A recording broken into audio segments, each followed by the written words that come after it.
మీ ఇంట్లో మొదటి కోటీశ్వరుడు మీరే అవ్వాలనుకుంటున్నారా? ఈ ఫైనాన్షియల్ వెబినార్ లో ఇప్పుడే జాయిన్ అవ్వండి. సుమన్ టీవీ ప్రేక్షకులందరికీ నా నమస్కారము. నా పేరు రమా రాజేష్. నేను ఒక chartered wealth manager and mutual fund distributor. ఈరోజు మీకు ఎస్ఐపి గురించి ఎక్స్ప్లెయిన్ చేయడానికి ఈ వీడియో. నాకు చాలాసార్లు అందరూ ఏమడుగుతుంటారంటే ఎస్ఐపి అని అంటూ ఉంటారు, కానీ నిజంగా దానివల్ల ఏమైనా బెనిఫిట్ ఉందా, దానివల్ల ఏమైనా మాకేమైనా రిటర్న్స్ వస్తాయా, మార్కెట్ పడుతూ ఉంటుంది పెరుగుతూ ఉంటుంది, ఎస్ఐపి చేయడం వల్ల ఎలాంటి బెనిఫిట్స్ వస్తాయి, ఈ క్వశ్చన్స్ అన్నిటికీ ఈ వీడియోతో ఫుల్ స్టాప్ పెట్టాలనుకుంటున్నాను. అందుకని మీకోసం ఇక 2 ఫండ్స్ నేను సెలెక్ట్ చేసి తీసుకొచ్చి దాంట్లో కనుక మీరు ఎస్ఐపి చేసి ఉంటే ఇప్పుడు మీకు ఎలాంటి రిజల్ట్స్ వచ్చి ఉంటాయి అండ్ దానివల్ల మీకు ఎంత అమౌంట్ని మీరు క్రియేట్ చేసుకోగలుగుంటారు అన్న టాపిక్స్ అన్నింటినీ కూడా మీకు ఈ వీడియోలో ఎక్స్ప్లెయిన్ చేస్తాను. ఒక్కసారి గుర్తుపెట్టుకోండి, ఇందులో నేను చూపించిన ఫండ్స్ ఏవి కూడా నేను మీకు రికమెండ్ చేస్తున్న ఫండ్స్ కాదు. ఇవి జస్ట్ ఒక ఎగ్జాంపుల్గా తీసుకుంటున్నదే. మీరు ఏమైనా మ్యూచువల్ ఫండ్ ఇన్వెస్ట్మెంట్ చేసేటప్పుడు మార్కెట్ రిలేటెడ్ డాక్యుమెంట్స్ని కేర్ఫుల్గా చూసి చదివి అప్పుడు ఇన్వెస్ట్మెంట్ చేయండి, సరేనా? సో మోస్ట్లీ నాకు వచ్చే క్వశ్చన్స్ ఏంటి అంటే, మేడం మ్యూచువల్ ఫండ్ ఇన్వెస్ట్మెంట్స్ అంటారు, ఎస్ఐపి అంటారు, నేను పెడుతున్నాను కానీ దాంట్లో ప్రాఫిట్స్ ఎక్కడొస్తాయి, 2 ఏళ్ళు అయింది పెట్టి, దాంట్లో నేను అసలే తగ్గిపోతుంది కానీ నాకు ప్రాఫిట్స్ కనిపించట్లేదు. సో ఇలాంటప్పుడు పెట్టడం కరెక్టా కాదా, ఇప్పుడు మార్కెట్ పడింది ఇప్పుడు పెట్టడం కరెక్టా కాదా, ఎన్నాళ్ళు వెయిట్ చేయాలి, ఇప్పుడు మార్కెట్ బాగా పెరిగింది ఇప్పుడు తీసేయొచ్చా, ఇలాంటి చాలా క్వశ్చన్స్ వస్తూ ఉంటాయి నాకు. సో అలాంటి వాటన్నిటికీ మీకు క్లియర్గా అర్థం కావడానికి నేను కంప్లీట్లీ ఒక చార్ట్ తీసుకొని వచ్చాను. అంటే ఇది Nippon India small cap fund. Starting 2010లో ఇది లాంచ్ అయింది.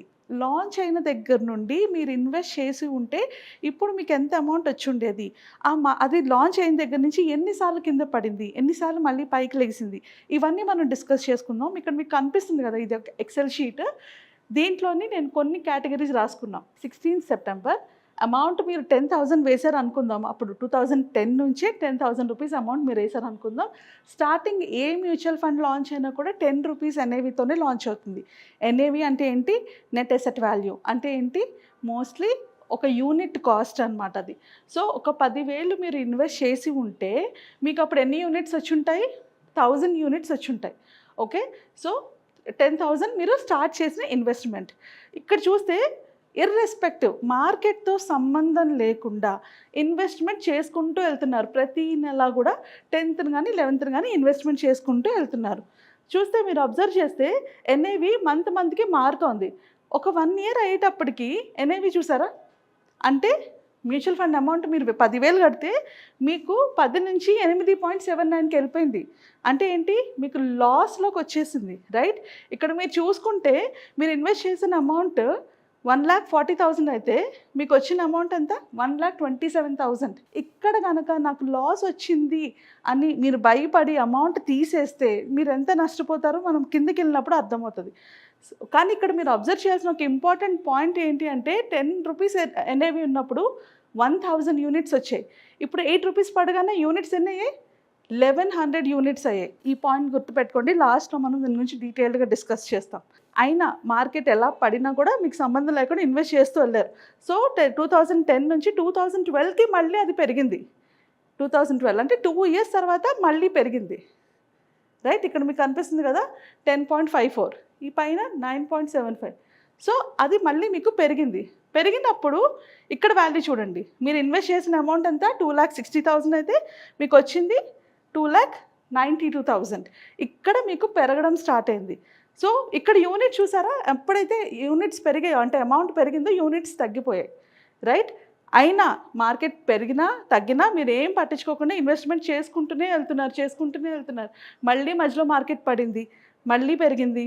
సో కంటిన్యూస్గా ఇప్పటి వరకు మీరు ఇన్వెస్ట్ చేసి ఉంటే 2004 వరకు మీరు ఇన్వెస్ట్ చేసి ఉంటే ఇక్కడ మీ దగ్గర ఉన్న టోటల్ యూనిట్స్ అంతా 75,579.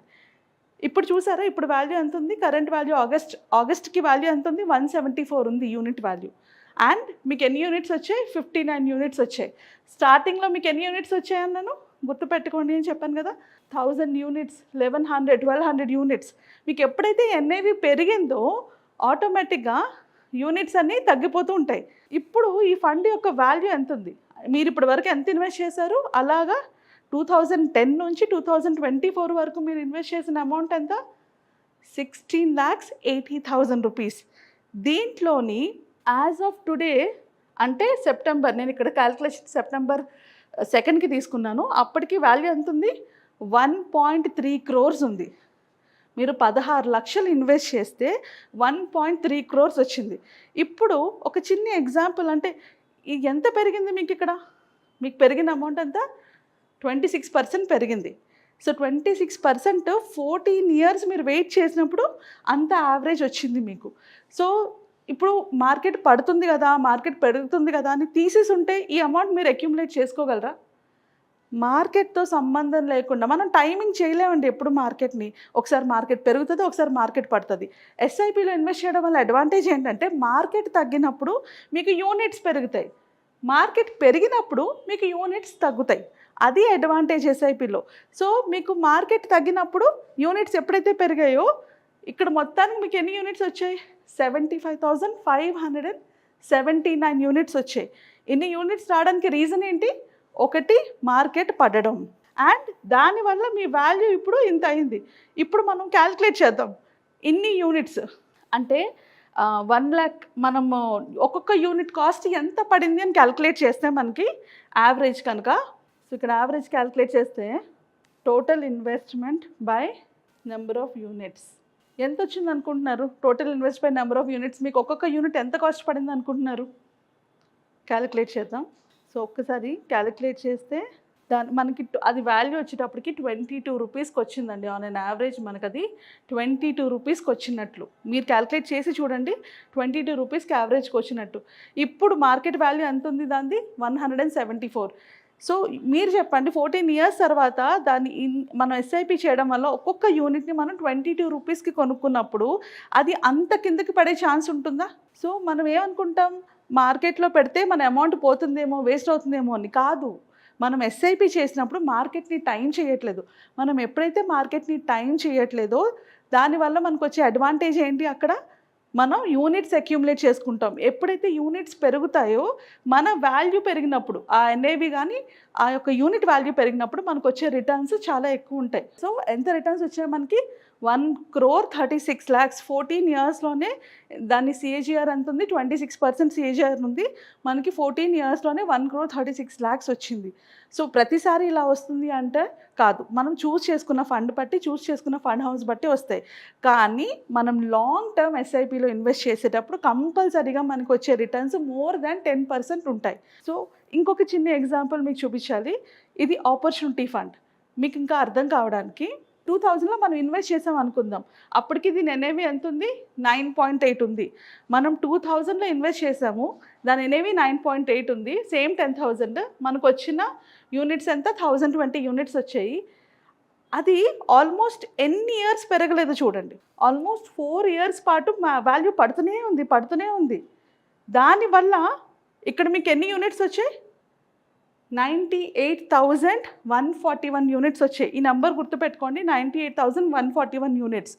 ఇప్పుడు ఈరోజు కనుక మీ ఇన్వెస్ట్మెంట్ వాల్యూ చూస్తే ఈ ఫండ్లోని 2024లో మీరు టోటల్ ఇన్వెస్ట్ చేసిన అమౌంట్ అంతా 29,60,000. అండ్ ఇప్పుడు దీని వాల్యూ ఎంత ఉంది?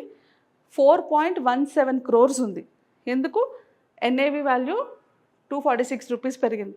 ఇక్కడ మీరు అబ్జర్వ్ చేస్తే 4 ఇయర్స్, స్టార్టింగ్ 4 ఇయర్స్లో మార్కెట్ డౌన్ అవడం వల్ల మీరు అక్యూములేట్ చేసిన యూనిట్స్ అన్ని 98,141. అంటే అవుట్ ఆఫ్ ఇప్పుడు టోటల్ యూనిట్స్ మీ దగ్గర ఎన్ని ఉన్నాయి?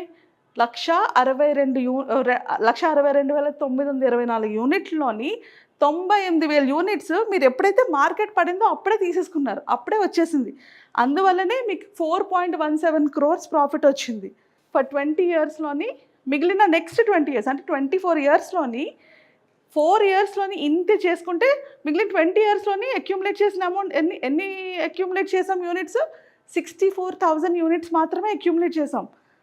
మీరు అబ్జర్వ్ చేస్తే ఆ స్టార్టింగ్ 4 ఇయర్సే మీకు వెల్త్ క్రియేషన్కి హెల్ప్ అయింది. సో చాలా చాలా ఇంపార్టెంట్ అండి. మ్యూచువల్ ఫండ్లోని లాంగ్ టర్మ్ ఇన్వెస్టెడ్ అయి ఉంటేనే మీకు రిటర్న్స్ వస్తాయి. షార్టర్ టర్మ్కి ఎవరైనా మీకు రిటర్న్స్ మంచిగా వస్తున్నాయంటే ప్లీజ్ డోంట్ బిలీవ్, ప్రూఫ్స్ అడగండి, ఇలాంటి క్యాలిక్యులేషన్స్ అడగండి. అలా అడిగి కనుక మీరు ఇన్వెస్ట్మెంట్స్ చేస్తే మీ ఇన్వెస్ట్మెంట్స్ కూడా సేఫ్ ఉంటాయి, మీరు వెల్త్ని కూడా క్రియేట్ చేసుకోవచ్చు. అది గుర్తుపెట్టుకోండి. ఓకే, ఈ పాయింట్లో మీకు అర్థమైంది అనుకుంటున్నాను ఎస్ఐపి ఇన్వెస్ట్మెంట్ వల్ల ఎంత బెనిఫిట్ ఉంటుందో. ఆల్ రైట్, మీకు ఇంకేమైనా డౌట్స్ ఉంటే ప్లీజ్ కామెంట్ సెక్షన్లో పెట్టండి. And thank you so much everyone for listening to me.